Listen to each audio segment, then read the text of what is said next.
You know, it is easy from outside to be quick to judge, but it is unfortunate, in my view, that in this day and age, we should talk about excluding anybody from seeking education anywhere. When we talked about globalization, what did it mean? It meant that I, who is in Nairobi, Kenya, should with ease study in the United States of America, study in Moscow, study in Beijing.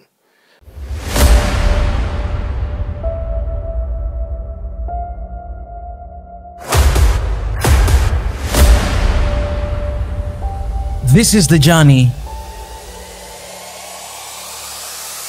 to One Africa. Hey there, and welcome to Fanya Mambo Africa. It's always an exciting time, and today it's more exciting because we have one of the most vocal Pan-Africanist voices in the continent. And of course, when you see PLO in the building, you know we have a lot to talk about, from Kenya to Africa and to the geopolitical space. Karibu sana, Professor. Asante sana kwa kunialika. Ukianza Kiswahili kidogo utanipoteza.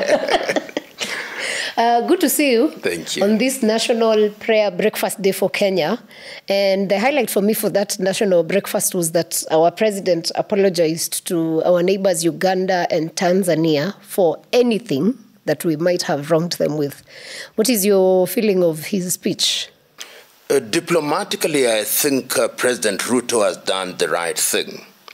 We must remember, one, that President Ruto is the current chair of the East African Community. We must also remember that the current Secretary General of the East African Community is Kenyan.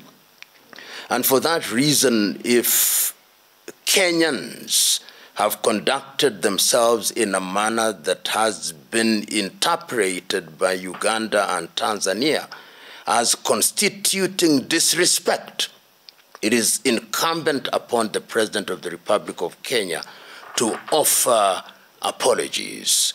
Of course, there are those who will say that the apologies are not heartfelt, that the apologies are merely diplomatic niceties. But that is how it begins, so that we begin to create an environment where we can engage as we should, like sisterly nations. We are talking about the integration of East African community, and we cannot integrate when there is mutual suspicion. And we must also remember that East Africa has found itself in this situation before. In 1977, when East African Community was collapsing, one of the reasons was what was described at that time as the Nairobi mentality, to mean that Kenyans look down upon other members of the East African community. And I believe that the president is informed by those historical realities, and he has seen it fit on the occasion of the prayer breakfast to offer apology. All right, that's great to hear and understand the basis. When you look at the beginning of all this tiff that has been going on between Tanzania and Kenya in the last 1 week, came after we had our citizens, senior citizens and respectable citizens of Kenya, Mother Karua, Dr. Willy Mutunga, among others, deported, and of course Boniface Mwangi, who was tortured and dropped somewhere at the border. When you see such things happening from our neighbor state, what is your take on that, and why would that have happened actually? First of all, let us use terminology correctly. In my understanding, Martha Karua and Dr. Willy Mutunga were denied entry into Tanzania. They did not actually get into Tanzanian soil.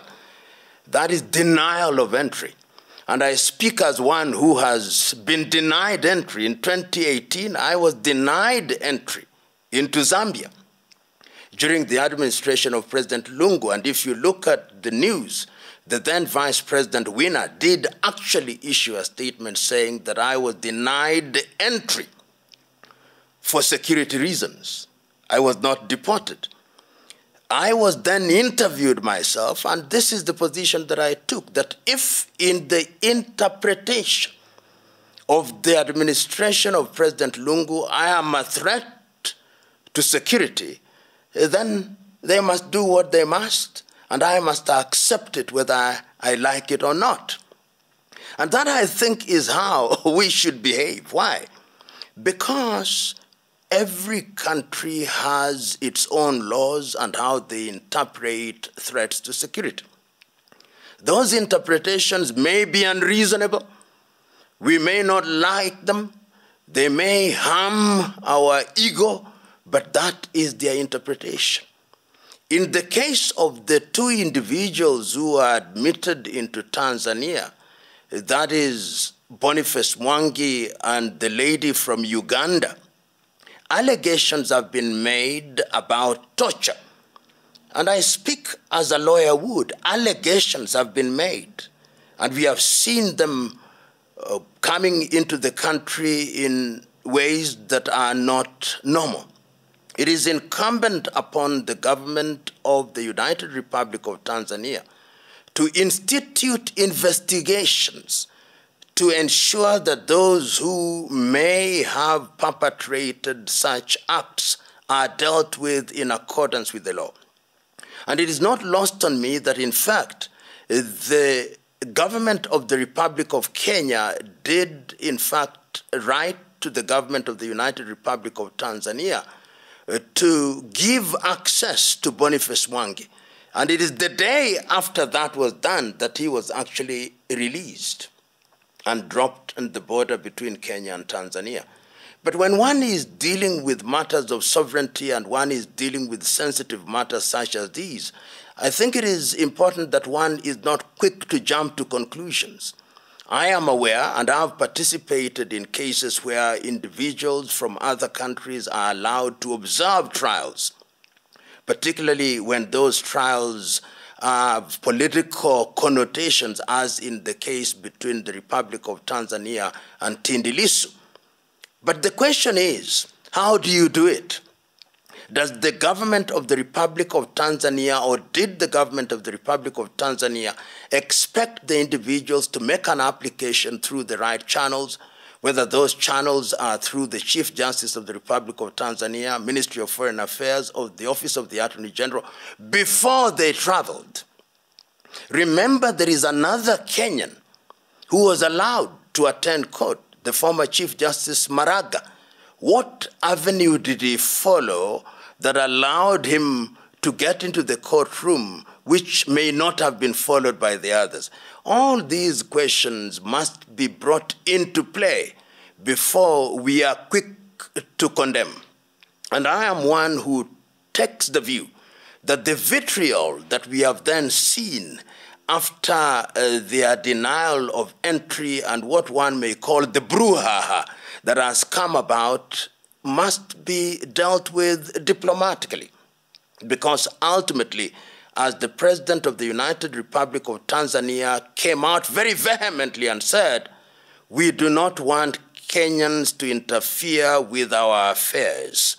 The Parliament of the United Republic of Tanzania also debated the issue quite vehemently, using very strong language, which in my view is not in the best interest of all the nations in the East African community.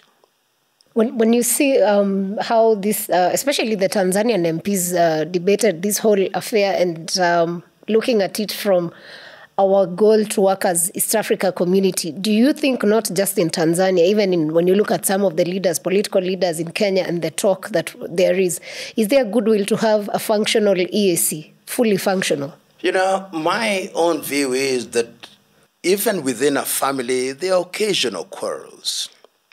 It is how you handle the quarrels that determines how mature you are. If you permit me this famous statement by Maya Angelou, we will be defeated many times, but we must never be defeated ultimately. And I am of the view that we have the duty to remember that historically we had an East African community that collapsed. It collapsed for a number of reasons, including, as I said earlier, what was described as the Nairobi mentality, which brought about suspicion. It collapsed because we did not allow it to be a people-to-people kind of collaboration and integration. And if indeed in 1999 we realized that we were better integrated, leading to East African Community #2, we must remind ourselves that the path of vitriol, the path of insults, the path of condescending behavior towards one another, the path of abuse and insults is not the path to take. The path to take is the path of reconciliation, the path of accommodation, the path of recognizing that the unity that we seek is in diversity, and Kenyans have a specific and particular responsibility now. Because the President of the Republic of Kenya is the current chair of the East African Community, and the Secretary General is also from Kenya, it would be sad if East African Community were to die, if the child were to die, so to speak, in our hands. We cannot do that. I would have expected by now that President Ruto would have summoned an extraordinary meeting of the East African heads of states to discuss the dangers that are posed to the situation in East Africa. Remember that even the Democratic Republic of Congo only last week did not send any representative to a meeting of speakers. So there is tension within the community, and the duty of the current chair is to ensure that that is arrested. Remember also that the Secretariat of the East African Community is laboring under the weight of shortage of funds, so that workers have not been paid or are not being paid. All these factors conjoined do not speak a very good language, and the time is now to lower the din so that the rhetoric is the kind of rhetoric that is in the best interest of East Africa, and we move in the right direction. Well, that's wise words, and I hope they will pick. From the human rights activists space, there's talk that the three presidents of Kenya, Uganda, Tanzania are actually against human rights and activism, and that's why there seems to have been a collusion to have Kenyans and Ugandans arrested in Tanzania. Would that be something that makes sense? Is it a genuine concern for activists? And also, is activism across East Africa a crime, actually? Let me first of all say that your question is leading me into the sea of speculation. It's a very deep sea, and I refuse to swim in it. I prefer to ground myself on things that I can touch. One, East Africa, like the rest of the world, is having to grapple with social media. And this is a very agile medium which you cannot deal with. President Museveni became president in the 1980s when social media did not exist in the manner that it did. President Samia Suluhu Hassan runs a country that, whether you like it or not, is politically there is some kind of discipline, and CCM Chama Cha Mapinduzi, which came after TANU and Afro-Shirazi, has been in power since they regained independence. And in Kenya, of course, we have had a totally different trajectory with the multiplicity of political alliances. And of course, South Sudan has its own problems. Rwanda and Burundi have their own way of doing things. Somalia, which is also a part of the East African Community. And of course, the Democratic Republic of Congo. What is my take? I believe that those who are warriors for human rights must be given space. History has been consistent in telling us that rights must be fought for. And some of the individuals that are involved in this kind of situation are people that I know reasonably well. They have been in these spaces and they have made their contribution. But it's also important to say that we are not integrated, so that there are certain things that one may very comfortably do in the Republic of Kenya. Remember that in the Republic of Kenya, we had a movement that led to the Constitution of Kenya 2010. And if you look at the Constitution of Kenya 2010, it allows for many things which may not legitimately be accommodated in the United Republic of Tanzania or accommodated in Uganda. And it is wise for those who are coming from Kenya to remember that the Tanzanian reality and the Ugandan reality is not necessarily the Kenyan reality.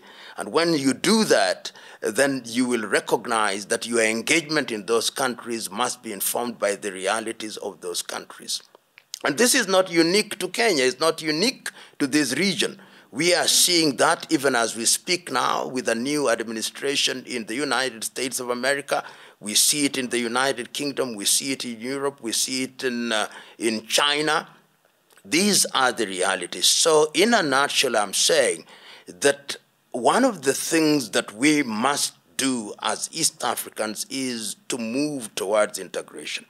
If you look at the constitutive document, the Treaty of the East African Community said that we will start with a common customs union, a common market, and ultimately political federation.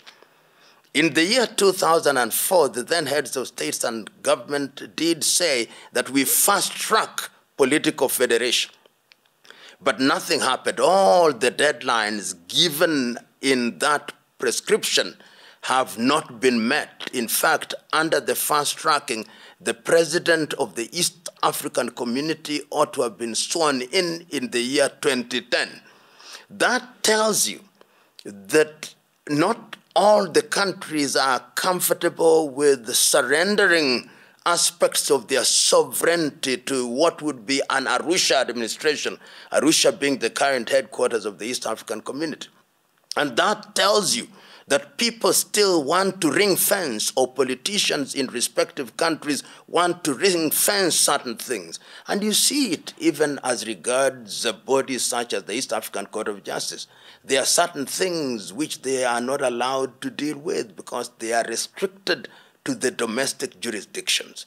So sensitivity to those realities is what wisdom is all about. If one is going to be gung-ho about those things and to say that what happens in Nairobi must happen in Dar es Salaam or in Kampala or Kigali or Bujumbura or Kinshasa or Mogadishu or in Juba, then one will find that there will be pushback. That's very true. Some of the contributors that have been on this debate have been also the fact that Tanzania is both a member of EAC and SADC has also given them an upper hand of wanting to sort of, like we have Nairobi mentality, also Tanzania wanting to have its own maybe Dar mentality. You know, there is a sense in which I've always been one who is an opponent of fidelity to RECs, or regional economic communities. For historical reasons, Tanzania is a very strong member of SADC. And Tanzania is also a very strong member of the East African Community. And in fact, the headquarters of East African Community. The only other country that finds ourselves in such a situation is the Democratic Republic of Congo within the community. But it is also true that Kenya is a member of IGAD. And these regional economic communities, therefore, have problems because of multiple memberships. And that is why some of us, and quite a number of people, hold the view that ultimately these regional communities must be seen as building blocks for the African Union. Because once we treat them as such, we'll be, in a manner of speaking, governed at the continental level, with the administration in Addis Ababa be the one that is making these prescriptions on critical issues. As we, if one must compare, we see in Europe with the European Union, with the European directives covering critical issues, whether it's on economic issues, whether it's on human rights issues, on matters as mundane as the quality of water. So it is true that when you belong to two wrecks, there are situations where you find yourself conflicted. Conflicted because you may discover that there are certain things that SADC wants to be done in a particular way, and the EAC does not want them to be done. And this itself does create problems. And I think the quicker we harmonize these recs and harmonize the constitutive statements and move towards a more integrated Africa in the manner that was contemplated in 1963, the safer we will be. Very, very interesting. What would be the solution then for, of course, the bigger dream is to have a united Africa. But before we get there, what's the first steps that will actually functional steps for East Africa, for that matter? I hold the view that East Africa should very quickly move towards integration.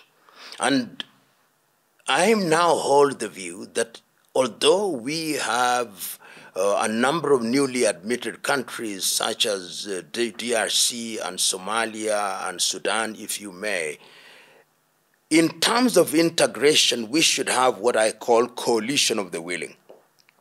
If Tanzania and Kenya and Uganda and Rwanda think they are ready, then we can start and the others will join. And what do I mean when I talk about integration? I know that we are already dealing with a common market not as well as we should. I know that we are already dealing with customs union as well as we should. I think that we should be moving towards political integration. And political integration will mean that we begin to have somebody who can be designated as the head of East African community politically. Even if it is rotational in the early days, it will be a good thing. It will mean that our judicial system will be a lot more integrated, so that instead of having a Supreme Court of Kenya, Supreme Court of Uganda, or the High Court of the Court of Appeal of Tanzania, all those courts will be merged, and what will then be the ultimate court in the region will be the East African Supreme Court. If we did that, and we have a parliament that is functional, not an East African parliament which does nothing, whose laws do not affect us, we have a proper parliament, we ensure that we function as would a country. It will take time. One does not believe, at least I do not believe, that it's going to be a big bang kind of thing. But we should be making steps, even if they are baby steps, so that we eliminate even free movement of peoples. We now have an East African passport, and we can move within some of the East African countries by way of an identity card. That is good. What we should do, as a good friend of mine is a member of the East African community called David Sankok. He normally says that we should widen, deepen, and strengthen. Widen, deepen, and strengthen the East African community. And if we do that, and do it in sincerity, I think in matters of integration, the peoples of East Africa are ahead of the political leaders. That's very interesting, and I can't wait to see if we achieve that, having one court. Having seen what the Supreme Court of Kenya handles, yes, it would be very interesting to see when it's a whole East African region with one space, for that matter. Wow, no, I think we've had too much of Tanzania. Now let's just move a bit. Yes. The General Langley is in Kenya. The U.S. AFRICOM is in Kenya for some security meeting, and he's given, okay, not a directive, but he's been proposing that they need to get away, like Kenya should focus on its own security, that America should not be bothered so much on putting in so much about security in Kenya. How is that moving forward, and how does that affect our Somali relationship with Kenya and the integration that goes into that? First, let me say that every country that is sovereign has the primary duty of taking care of its security, both internally and externally.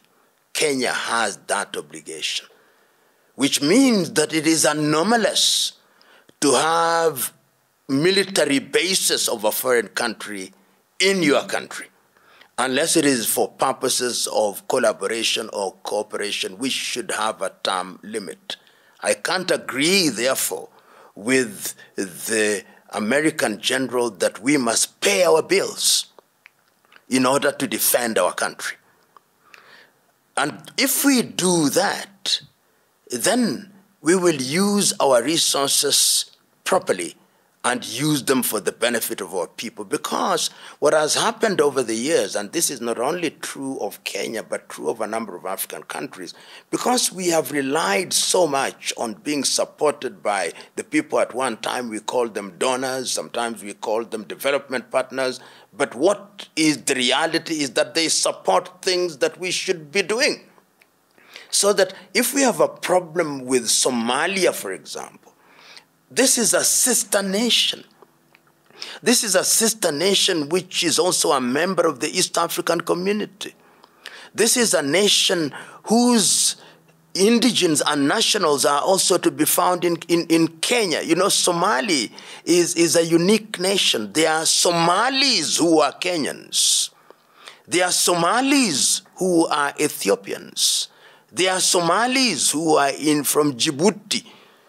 And this is by dint of a colonial legacy which we chose to live with, the Berlin Conference of 1884. In 1963, there was an attempt, an argument that boundaries should be redrawn. And it was in Cairo in 1964 that the leaders said that there would be so much trouble and disturbance if we tried to interfere with these boundaries. That is how the doctrine of inviolability of inherited boundaries came about. And it was very well articulated by the leaders of the day, including greats such as Kwame Nkrumah, Gamal Abdel Nasser, and Julius Kambarage Nyerere. The understanding, of course, was that we would be moving towards integration, and that those boundaries would only be useful for purposes of administration, not as places where we would station our armed young men and women to kill each other. So going forward, I think that matters of security in East Africa should be the domain of the East African countries. And if there is any dispute, they should be addressed as such. And you will remember that even in Somalia, we have had Kenyan forces doing a reasonably good job. We have had Burundians, we have had Ugandans, which sends the message that we are capable of putting boots on the ground for the sake of our brothers and sisters. And the sooner we do that effectively, the more we will be respected. It should not take the United States of America and their taxpayers' money to create security in this region. You know what's interesting is that the same general was against Burkina Faso's president, Ibrahim Traore, and saying that he's actually using gold money for his personal interests rather than the nation. While essentially what Traore has done is to make his nation sovereign and let it work for its own. So when he speaks that about Burkina Faso, but then for East Africa, the talk is different. No, what's the message? They speak with both sides of the mouth. and that is what I call diplomatic schizophrenia, because they are split personalities. What is happening in the Sahel with Burkina, with Niger, with Mali is unprecedented. We have young people who have gotten into power through extraordinary means, which are understandable. And they are saying that our resources must now be used for the benefit of our people. And that is the way to go. This is the kind of thing that we want to see done. Of course, when you are doing the right thing, which is not in the best interest of the conceptual West, you'll be called many names. You'll be called a dictator. You'll be called many names. So let us brace for that. And let's wear our seatbelts, that anybody who tries to do the right thing, and Samora Moises Machel said it very well, that when you see any European power singing the praises of an African leader, you must ask yourself, what that leader is doing against his or her people. Something else we have seen that, this week has had a lot of interesting diplomatic affairs. The IMF is now calling President Ruto to stop charging the lower cadre of citizens this SHA amounts, and just a result to, let them, because they can't fund that. The amount of money they make is too low.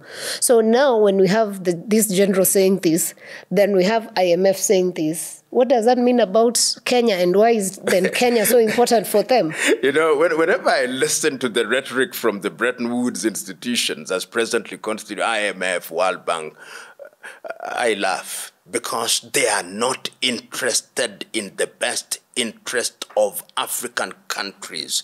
It is these same institutions who in the 1980s came up with one-size-fits-all prescriptions, structural adjustment. We have never recovered from structural adjustment. Of course, occasionally they say the right things.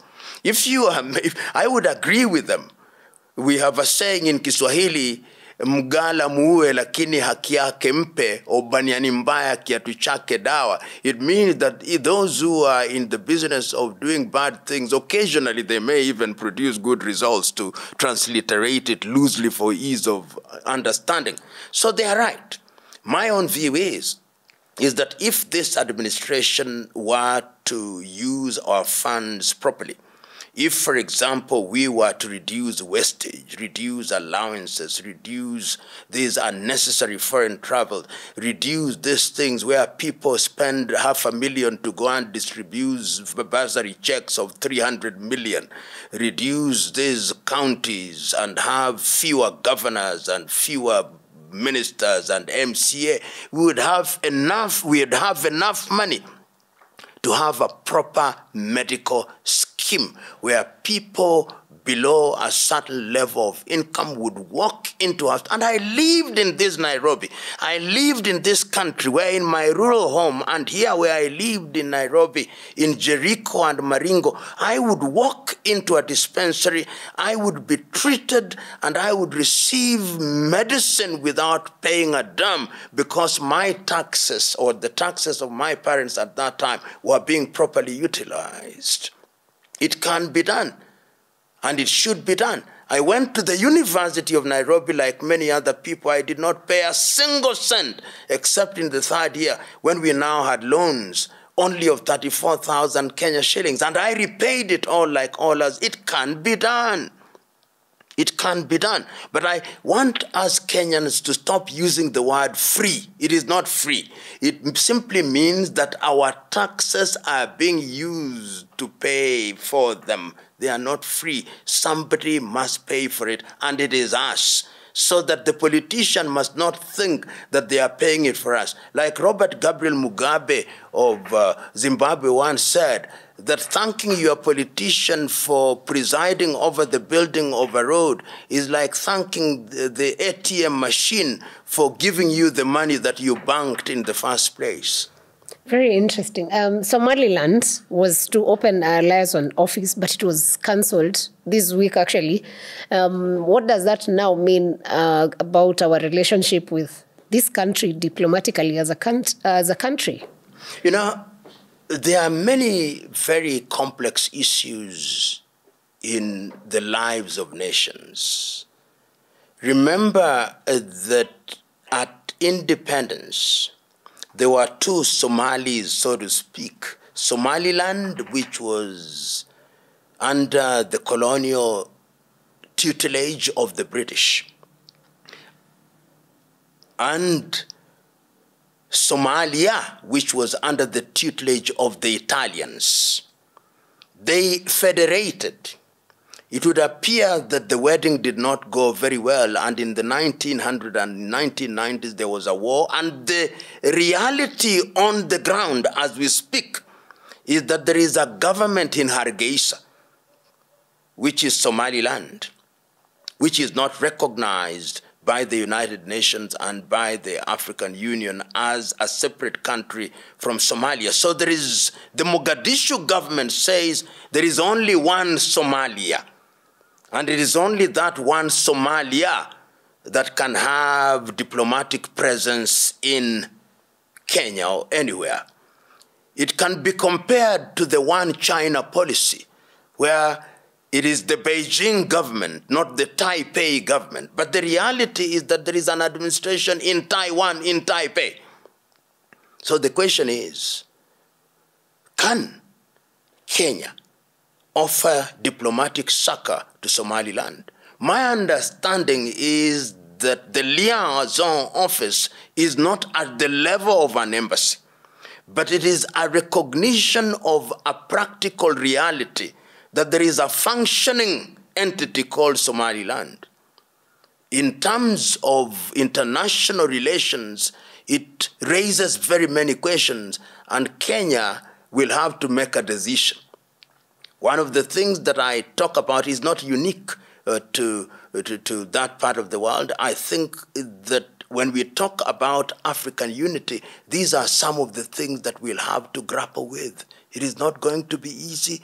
It is going to be uncomfortable. Sometimes it is going to be heated, but we must deal with them in the same manner that we dealt with the question of South Sudan. The same issue is being raised in southern Cameroons. You remember in the case of Nigeria in 1967, it even led to a civil war when Chukwuemeka Odumegu Ojukwu at that time declared that Biafra was a separate entity. So all these are very complex issues, and it would be careless on my part, and indeed on anybody's part, to be prescriptive about what should be done. But my view is that this is the opportunity for the East African community or the African Union to call extraordinary meetings to deal with these issues, because these kinds of tensions are not to be allowed to fester. We also know the situation as it is with Morocco and Sahrawi. But it seems we've taken a side already with Mudavadi's visit to Morocco the other day. You know, one of the things that Kenya is doing very consistently is to consistently make mistakes at the diplomatic front. So that was a mistake? We speak with both sides of the mouth, and therefore you do not know what we are saying. So my own view is that we should be very slow. We should understand what we are doing. This is not the first time that we are doing what we are doing. I remember at one time there was a representative of Sahrawi here and that of Morocco, and we were unclear of what to do, and of course we apologized. So once again we are in Rabat. I don't know whether in 2 weeks' time we'll be apologizing again. My own view is that on matters such as this, there should be a meeting of the African Union, and the African Union takes a position, and that position then binds all African countries, and those who do not want to be bound by it will have reservations. If you do that, then you'll be doing the right thing and making the right diplomatic decisions. And that's on the African level. On the African level, but at bilateral level, I think we are making too many mistakes. And this is not the first mistake that we are making. Making mistakes, I'm not saying. I am of the view that Sahrawi, the people of Sahrawi, should be allowed. This is my personal view, that the people of Sahrawi should be allowed to determine whether they want to be an autonomous state. It is a decision that they should make. And they should be allowed by way of a referendum, which is supervised by the United Nations and the African Union. When you're speaking of making many mistakes, and that has been a feeling with, I think, a lot of other critics, what then guides our foreign policy so that we are not finding ourselves in such blunders oftentimes? I think there has been published in the Kenya Gazette, I think I may be wrong, but it's session of paper number 1 of 2025, a 135-page document on Kenya's foreign policy, which I think is now available at the government printer. And I've read the document. It says many things. It's good on paper. It says what is going to drive us, how we are going to focus on the economy, among other things, how we are going to have brotherly relations, and how we are essentially going to be a country. It speaks once again to the position that we took in the 1960s, that Kenya is going to be non-aligned and positively neutral. As a student of history, I remember when the non-aligned movement came, and it was at the behest of Jawaharlal Nehru of India, President Sukarno of Indonesia, Joseph Broz Tito of Yugoslavia, Gamal Abdel Nasser, and of course Kwame Nkrumah. They were saying that the world is divided at that time between the West and the East, to mean the Soviet Union at that time. We in Asia, we in Africa are not going to align with any, but we are going to be positively neutral, to mean that if any one side is right in a particular thing, we'll support the right thing. That is why Nkrumah said we neither look east nor west, we look forward. Kenya, I hear us to be saying so, that we are going to work with the Russians, with the Chinese, with the Indians, if it is necessary to do so in our sovereign interest. We are also going to work with the Europeans and with the Americans and Australians and Canadians, if it is necessary to do so. And you Russians, you Chinese, you Americans, you British, you European Union, don't tell us what to do. This is our funeral. We organize it in our own way. You may sympathize with us, but let us fry in our own oil.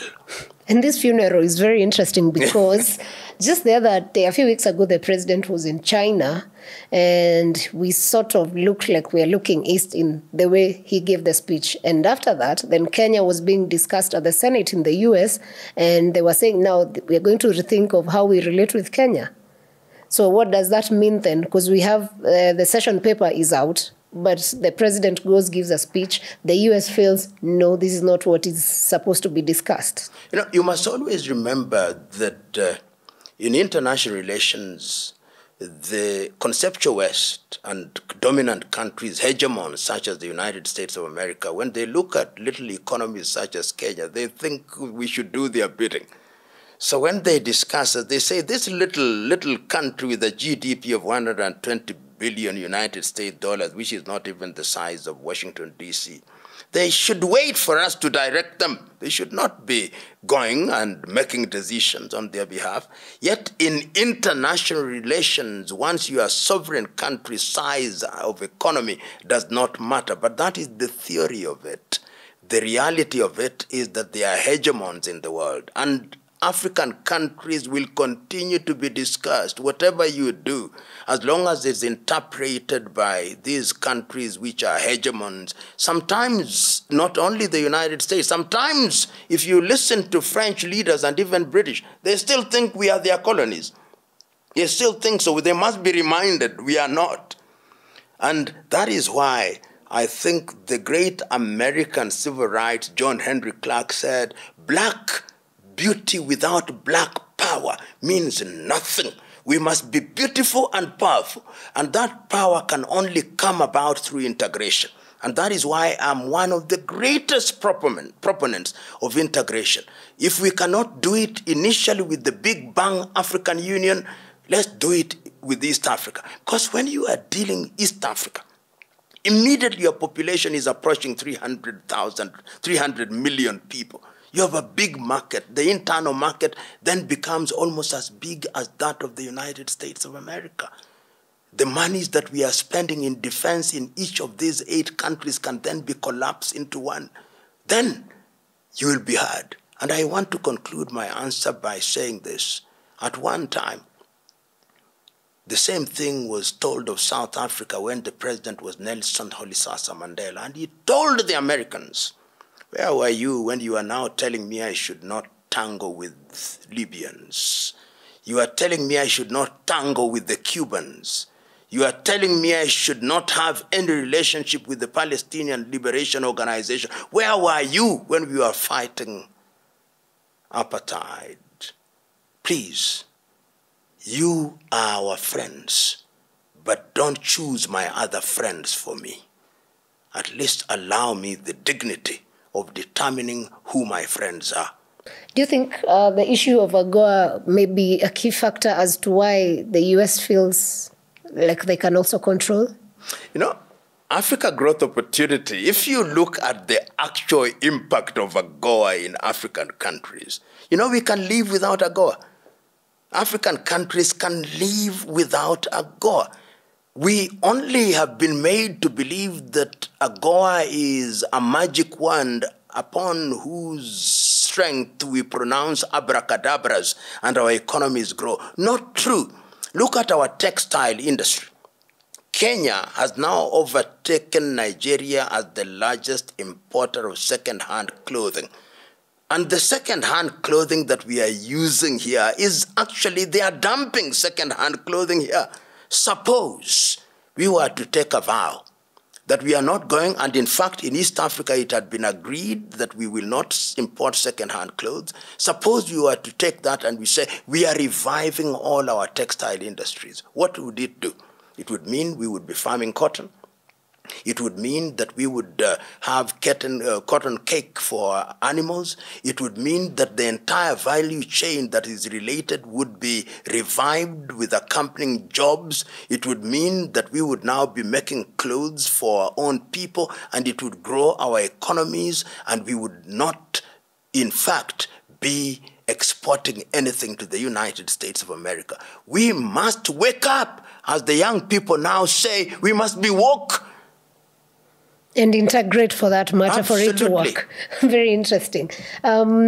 You've mentioned about Mandela and his lecture to the US back then.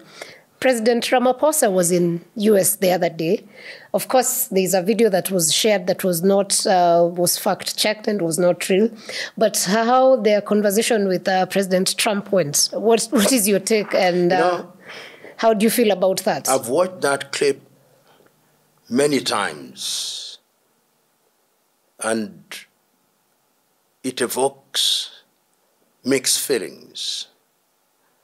That this Cyril Ramaphosa is the president of a country that bore the brunt of racial discrimination, still bears the brunt of racial discrimination. He is subjected to videos which are completely taken out of context. And he has to sit there like an errant high school prefect, summoned by a principal, to be told, why did you not do this? Why did you allow it to come to the attention of the principal? As an African, I feel pained. But yet there is another positive aspect to it. That in the face of that provocation, Cyril had what one may call preternatural equanimity, calmness, that allowed him to sit. And for that reason, he is to be admired. Other people would have walked out of that meeting, but he sat there. And I think it is his trade union background that made him sit through all that. But there is another question. Did he have to go? This is the question. I personally hold the view that he went too soon. I hold the view that negotiations should have been held at a lower level and only ultimately escalated to the presidential level. Remember, it was coming at a time when their ambassador had been declared persona non grata in the United States of America. So I hold the view that it should have gone slowly. Of course, somebody will say, and rightly so, that I'm speaking on hindsight, and hindsight is always perfect. But that is my feeling. But it was sad that that happened. Why do you think, what is the interest of Trump in South Africa? You know, South Africa is an important country in Africa. This is, depending on who you are talking to, and the fundamental that you are looking to is either Nigeria or South Africa, which is the largest economy, and the Egyptians always have something to say about that. But that is not important. What is important is that South Africa is a large economy with numerous resources, with white population. which holds the economy. A white population which has also declared that they want to create their own country in the Cape. So the interest of the United States of America and the Trump administration, as I see it, is that these are our kith and kin. And wherever they are, we are going to protect them. And we don't care about history. And that history is very recent and is still alive, as I said. You visit South Africa, you still see the vestiges of apartheid. And I hope that there will be reflection. It gladdened my heart, and it gladdened my heart that there are still a number of South Africans of white extraction who did not buy the narrative, who are able to quickly to point out that some of the footage that was being shown or the pictures that were being shown were actually taken out of the Democratic Republic of Congo. So it tells you that there is a lot of work to be done, because there are people who still think and still instinctively support apartheid South Africa. And remember that apartheid is a mental construct which is still alive and well. But we cannot, in this day and age, when we now recognize that we must have a world where, as Robert Mangaliso Sobukwe said in 1960, when he was asked about racial discrimination, he said that the only race in the world is the human race. Once we reach that level, then we will not be talking about the thing that we are talking about. Okay, something else that stood out for me was that Elon Musk, who's of course been fighting SA for reasons, maybe wanting to have his company given license to operate and other things, of course, land issues, was among the people who were to welcome Ramaphosa. What is the message in this case? You know, the gentleman, Elon Musk, from what we see, has entered into a space where he now combines money and political power. And being South African, I think it is his time to get back to these boys of the black empowerment. Remember that Cyril went into the black empowerment space immediately after the first election, and he's very powerful. He's one of the richest Africans in that part of the world. And I think that Elon Musk says that now that I am Tesla, now that I am, this now called X, now that I'm in this space, I want to go back and rule the roost in my country. And in a manner of speaking, you know, appearances are very important. Both sides were very deliberate in who was brought to the table. On the side of the United States of America, you have Elon Musk, one of your own. On the side of Cyril Ramaphosa, you have some whites, the Ruperts, and they say, yes, this is one of your own. So there was what one may describe as an intellectual pull and push. And I'm using the word intellectual very deliberately for want of a better word, but it was a tug of war of sorts. Everybody trying to demonstrate that we are in the right, with the other trying to humiliate the other one, and the other saying, you cannot humiliate me. What you are saying is not true. And Elon Musk, it would appear, is going to get what he wanted, to have Starlink alive and well in South Africa. As to who won, that the jury is still out. Still waiting to see. Just yesterday, President Trump, of course, his Marco Rubio has said that they are going to stop funding of international students mostly. And of course, the biggest target at this moment is the Harvard University. What happens that, especially, of course, there is black and other racial students who travel to the US to study? And also review of visas of the black community so that we cross-check what people share on social media. You know, it is easy from outside to be quick to judge, but it is unfortunate, in my view, that in this day and age, we should talk about excluding anybody from seeking education anywhere.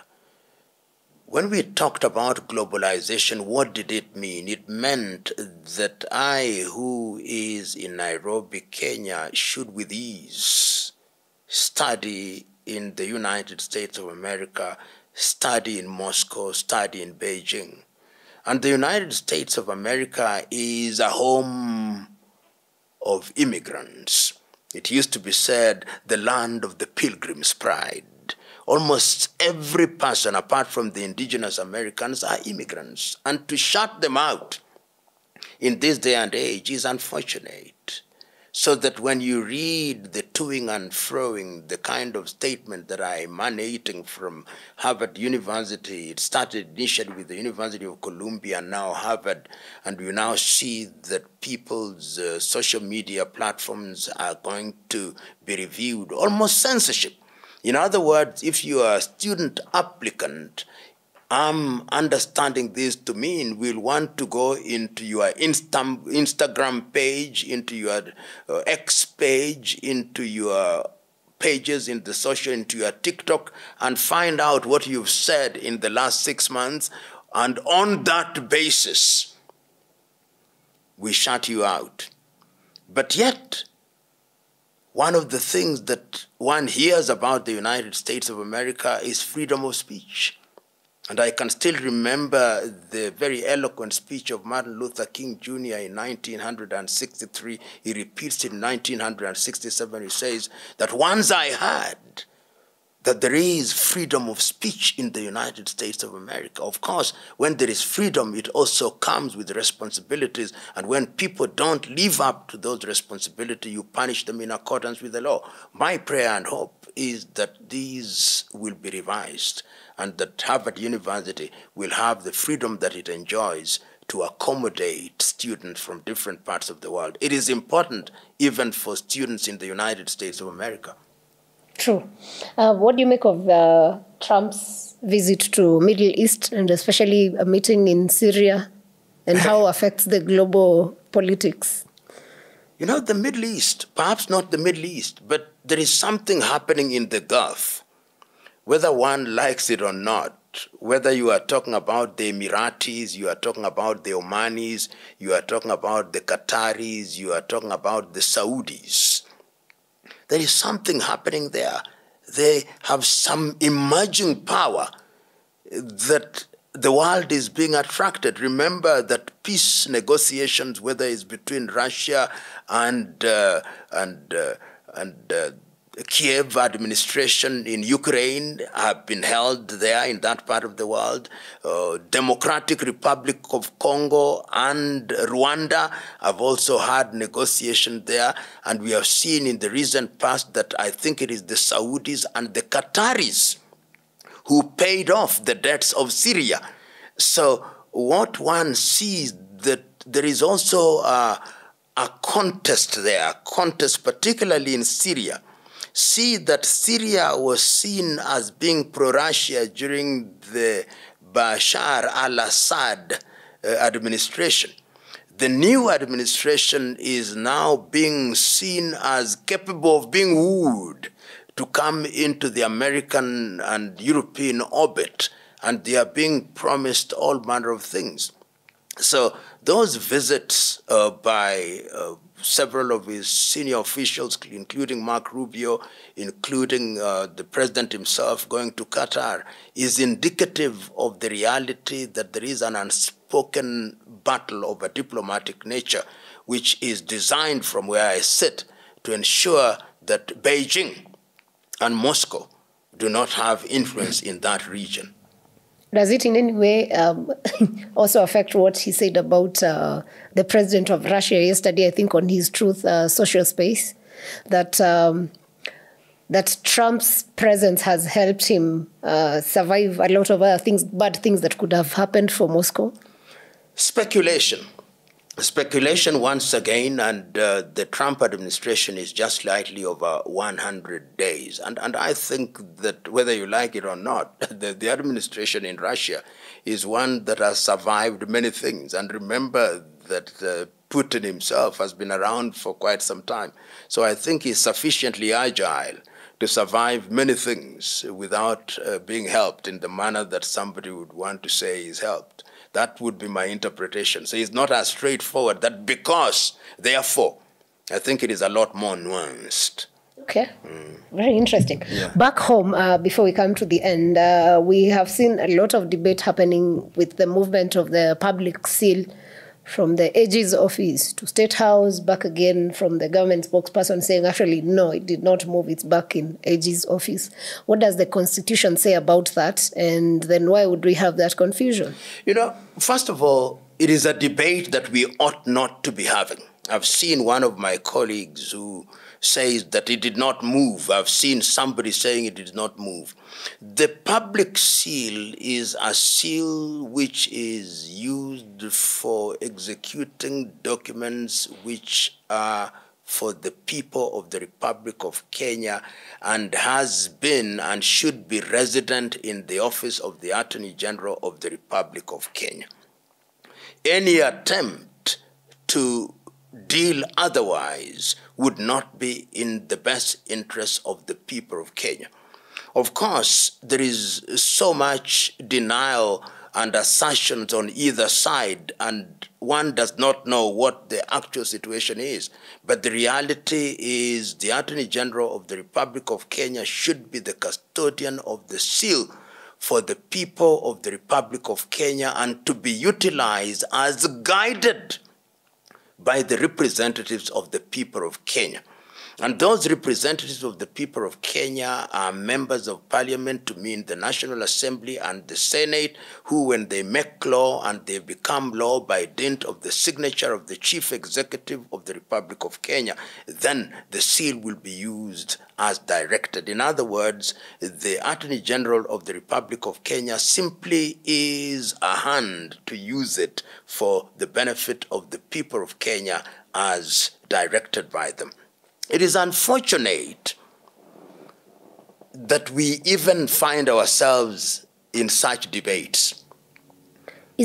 Can any other lawyer use it, or it has to be signed, utilized by the AG? The office, remember, the office of the Attorney General is not an individual. Sometimes we tend to individualize offices. The office of the Attorney General is an office which periodically has occupants. So let us look at the office as an institution, not individuals who come and go. Interesting. Yeah.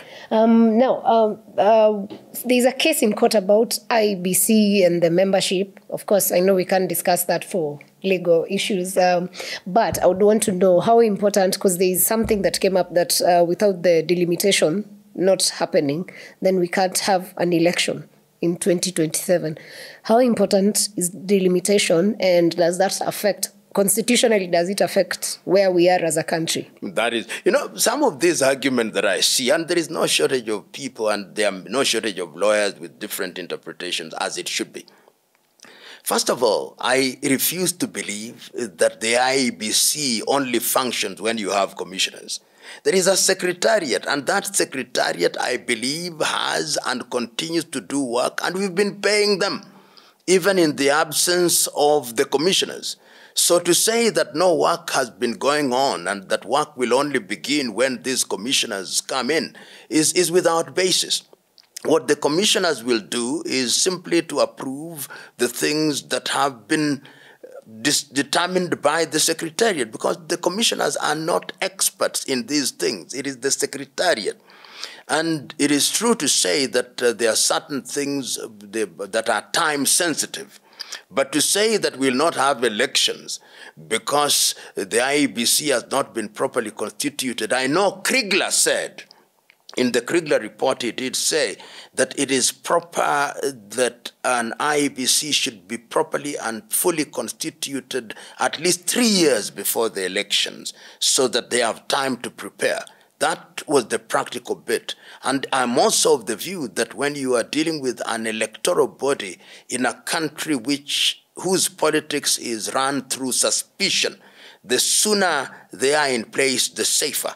And I hope that some of these cases will be determined as a matter of priority and that the individuals will then have the opportunity to serve. We also have become a country where we litigate about everything. This idea that there'll be some angels who will come and run our elections and then we'll all accept is completely misguided.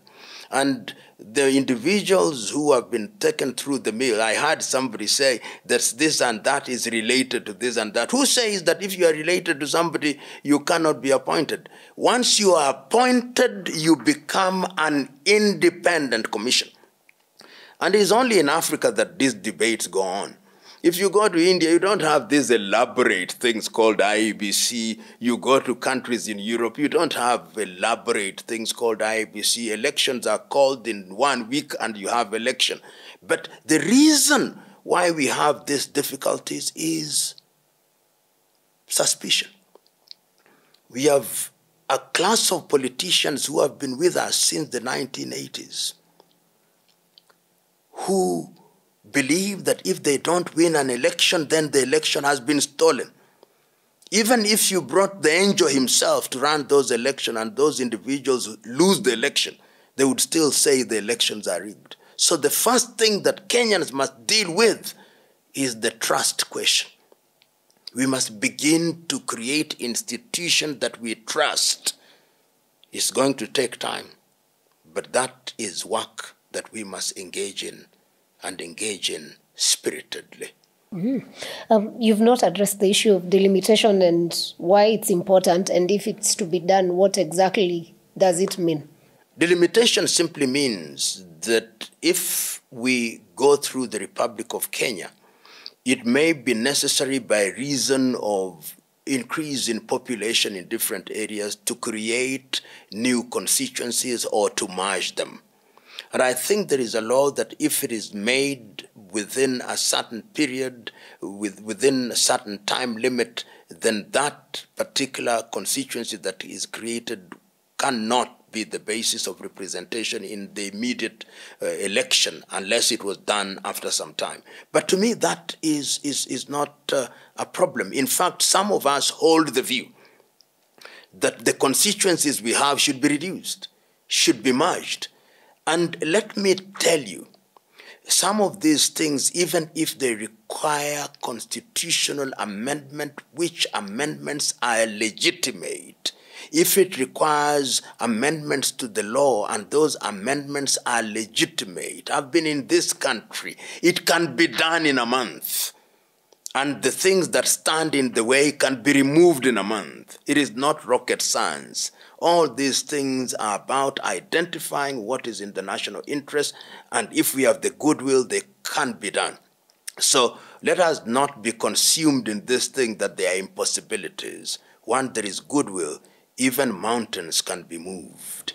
Very true. Your final message, especially to Kenyans and the East African community, with regards to uniting for a better East Africa so that at the end of the day we are able to achieve a united Africa.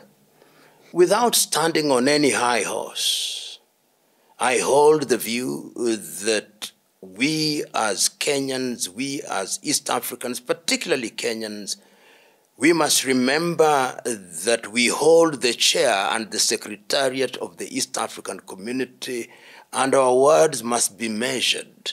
Some of the personal ad hominem insults that I've seen circulating in the media against the President of the United Republic of Tanzania are unacceptable. We must not be a country that gives vulgarity and foul language pride of place. We can say things that are painful, but say them in a painless way. I believe we owe it to ourselves. Unfortunately, today, we believe that the more vulgar one is, the more abusive one is, the more popular he or she becomes. We must exorcise the ghost of vulgarity. Interesting. That's a very good place to end it. Thank you for watching Fanya Mambo Africa episode today. I hope you learned a thing or two. Remember to subscribe if you've not done that by now. We'll catch you on the next episode.